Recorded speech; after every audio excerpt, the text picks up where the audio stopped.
रक्तसांडोपण शक्तीपीठ महामार्ग होऊ देणार नाही. कोल्हापूरमध्ये विराट जनआंदोलनात मोर्चेकऱ्यांचा निर्धार.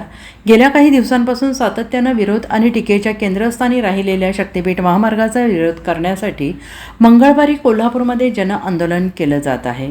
शक्तीपीठ महामार्गाला विरोध करण्यासाठी आंदोलकांनी मंगळवारी जिल्हाधिकारी कार्यालयावर मोर्चा काढला आणि या मोर्चामध्ये छत्रपती शाहू महाराज शेतकरी नेते राजू शेट्टी आणि काँग्रेस नेते सतेज पाटील हे सहभागी झाले आहेत. या मोर्चासाठी ग्रामीण भागातील महिला मोठ्या संख्येनं सहभागी झाल्या आहेत. आम्हाला आत्महत्या करायला लागली तरी चालेल, पण आमचे रक्त सांडलं तरी चालेल, पण आम्ही शक्तीपीठ महामार्ग होऊ देणार नाही, अशी ठाम भूमिका आंदोलनातील महिलांनी घेतली आहे. या मोर्चासाठी कोल्हापूर जिल्ह्याच्या कानाकोपऱ्यातून आलेले शेतकरी एकवटले आहेत. आमच्या जमिनी विकल्यानंतर आमच्या पोराबाळांची लग्न कशी होणार, असा सवाल देखील महिलांनी उपस्थित केला आहे. या संदर्भात प्रसारमाध्यमांशी बोलताना सतेज पाटील यांनी म्हटलं आहे की आंदोलक आणि शेतकऱ्यांना नको असलेलं शक्तीपीठ महामार्ग करू नये.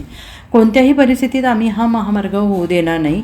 शक्तीपीठ महामार्गाला समांतर असा नागपूर रत्नागिरी मार्ग आहे. मग असे असताना नव्या मार्गाची गरज काय?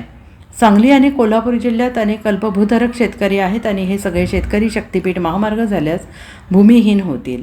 कोल्हापूर जिल्ह्याला पावसाचा आणि कोल्हापुराचा तडाखा बसतो. शक्तीपीठ महामार्ग झाल्यास महामार्गामुळे अनेक हेक्टर शेती उद्ध्वस्त होईल. या महामार्गामुळे 73 ते 76 गावातील शेतजमीन जाणार आहे. मोर्चा निघूच नाही यासाठी शासनाची दडपशाही चाललेली आहे, परंतु दडपशाही संपून या ठिकाणी शेतकरी रस्त्यावर उतरतील आणि काही ठिकाणी सर्वेक्षण सांगलीत मोजणी चालू केली आहे, सोलापूरमध्ये. मग तुम्ही शेतकरी इकडे मोर्चाला आल्यावर मोजणी का करता? हिंमत असेल तर शेतकरी असताना मोजण्या करा, तारखा द्या, मग शेतकरी आमचे दाखवतील मोजणीला आलेल्या लोकांचं काय करायचं ते.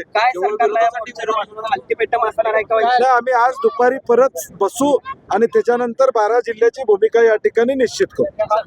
बघा, शेतकऱ्यांची बागायत जमीन जायची, त्यांच्या प्रपंचावर वरवंटा फिरवायचा आणि हा रस्ता गरज नसलेला रस्ता करायचा, हे काय समाजाच्या हिताचा विचार करता हे काय योग्य होणार नाही आहे.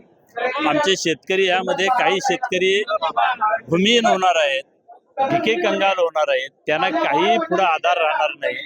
ज्या जमिनीवर आमच्या अनेक पिढ्या जगल्या, त्यांच्या पिढ्यातलं अनेकांचं शिक्षण झालं, त्यांना चांगल्या नोकऱ्या मिळाल्या, त्या जमिनी आता आम्ही जर सरकारला जर अशा फुकापासरी द्यायच्या झाल्या तर हे काय बरोबर होणार नाही. शेतकरी हे काय करू देणार नाही. Bureau report SVN Marathi, Kolhapur.